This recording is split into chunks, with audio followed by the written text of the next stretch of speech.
Hello and welcome back. Today, we're taking a closer look at Arsenal's 3-2 defeat to Villareal, with a specific focus on the performances of the new signings. The big questions going into this match were all about how the new faces would integrate and how they would change the team's dynamic. So let's break down the debuts of Viktor Gyokeres, Noni Madueke, and Christian Norgaard. All eyes were on Viktor Gyokeres, making his first start for the Gunners. The Swedish striker, who wears the iconic number 14, was a constant talking point leading up to the game. He played for an hour, and while he didn't score, his performance offered glimpses of what he can bring to the team. From the very first minute, we saw a different type of forward play. Gyokeres made runs into the left channel, pulling defenders out of position and creating space for others. This is a departure from the style of other Arsenal forwards, who often prefer to drop deep or move to the right. His desire to stay on the last line and attack the box was clear.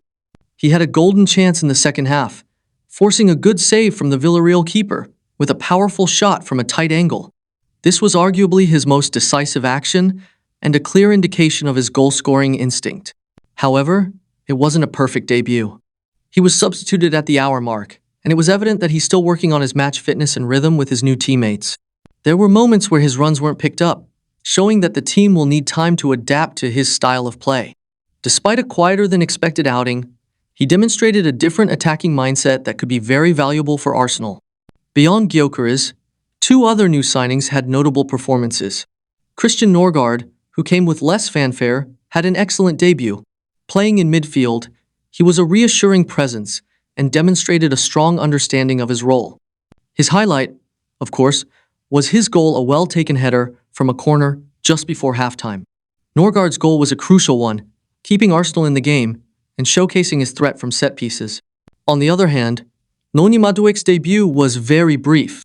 He came on late in the second half, with only about 13 minutes to make an impact. As a result, it's difficult to give a full review of his performance. He did, however, show a few flashes of his directness and pace, and even put a promising ball across the face of goal. He's clearly behind in terms of match fitness, having joined the team late, but his arrival offers another exciting option on the wing. While we're focusing on the new signings, we can't ignore the immense impact of a young player. Max Daumann, the 15-year-old sensation, once again impressed from the bench. His fearless dribbling and ability to take on defenders twice his age were a major talking point. It was Daumann who won the penalty that Odegaard converted to make the score 3-2, and he was arguably the most impactful player on the pitch during his short cameo. His performance showed that Arsenal's future is incredibly bright. This match was a mixed bag for Arsenal. The defeat is a setback, but the performances of the new signings, particularly the different dimension Gyokeres brings to the attack and the solid start from Norgaard, give reason for optimism. The team will need time to build chemistry, especially in the final third, and we can expect to see more from Madueke as he gets up to speed. The preseason is all about ironing out these issues, and it's clear that Mikel Arteta has some work to do, but the potential is definitely there.